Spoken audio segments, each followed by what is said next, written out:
What's good everyone, it's Smudger here. Let's talk all things 1911 gold camo.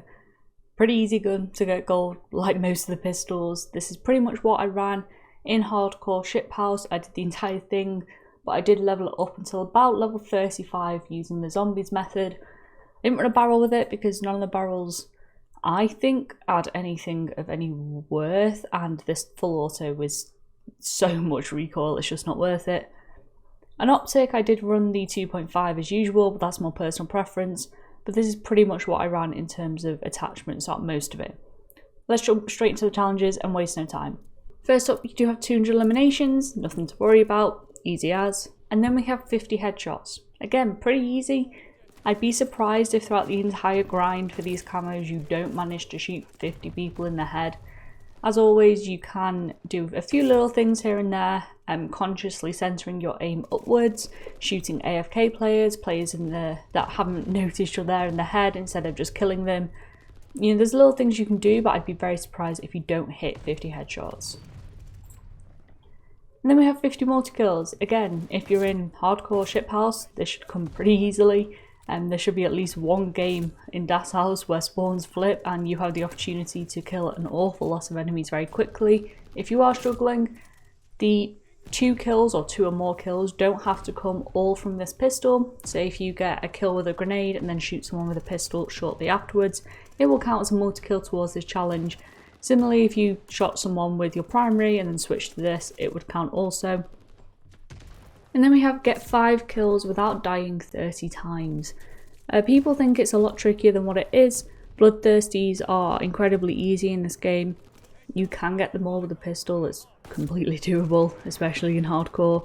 Otherwise, you can get 4 kills with a grenade or your primary weapon, and if you get the 5th kill with this, it counts as Bloodthirsty. It really is as simple as that. You can post up with an AR, an SMG, a shotgun, get 4 kills, and then just get another kill with this, and that's your Bloodthirsty. Super easy. And then we have 50 long range kills. Again, this thing one-shots at most ranges that you'll need for a long shot, which is 20 meters plus. Super easy in Das House. You can use that nasty heady on the deployable cover by A flag. It's pretty simple. You only need to be 20 meters away, so you could do this in shipment as well. You'll rack these up without really thinking about it. This is why I have the 2.5 times scope on it, just to give myself that extra bit of visual so I can see people. Then we have 50 close range kills. If you're in hardcore ship house, this should come pretty naturally. The actual range for close range kills is much bigger than you may initially think. There shouldn't be any issues with this, it's kind of like bread and butter kills for this gun. And then we have get 50 kills after recently swapping to your primary or secondary weapon. So essentially it's just YYing a ton. If you can keep a UAV in the air as much as possible, that helps. You can see when enemies are going to come round corners, come round choke points, and at that point you can switch to your pistol and shoot them. It's a pretty generous time frame it gives you. I'd say between 3 and 6 seconds it gives you to actually shoot them. So it's a pretty generous time frame. It's just a case of, you know, constantly YYing, swapping weapons and anticipating enemies coming round corners.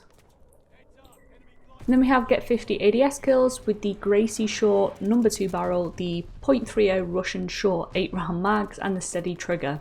You can't actually do this until the gun is fully leveled up because the 8-round mags aren't unlocked until level 60. But once they are unlocked, this is pretty easy to do. It's just ADS kills. You can knock these out in a match, you know, maybe a couple of matches. Super easy to do, nothing to worry about.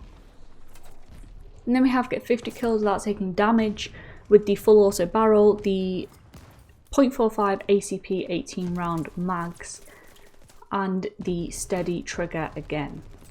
This was it wasn't difficult, it was the most challenging of them all, and it wasn't particularly challenging. The full auto barrel will ruin this gun. The recoil is wild. You've just got to make sure you're tapping the trigger like really, really lightly. Do not hold on to this. Do not try and use this as a machine pistol. It's just not worth it. Get aggressive, get in people's faces, get at a distance where your bullets are going to hit, and regardless of what the recoil is going to be, is the best advice I can give you. I think a lot of people overthink the no damage thing. Most of the kills you get in hardcore will be without taking damage because it's hardcore. Just treat it as 50 kills, and it might take you 60 kills instead of 50, but just treat it as 50 kills and you shouldn't have any issues. And finally we have another 50 ADS with the number 2 barrel again, the .45 5-round fast mags and lightweight trigger. Super easy again. The only thing to bear in mind is you do only have 5 rounds, you're going to be reloading a lot more, but aside from that it's just 50 kills. Super easy. That is all of the camo challenges for the 1911. Yeah, pretty easy gun, you know, I didn't hate this. Pretty standard pistol. If you found anything else while you've been doing these camo challenges, drop it in the comment down below that might help other people out. As always, if you did enjoy the video, give it a like. Subscribe if you want to find your way back. Hope you all have a good day, and I'll see you next time. Bye.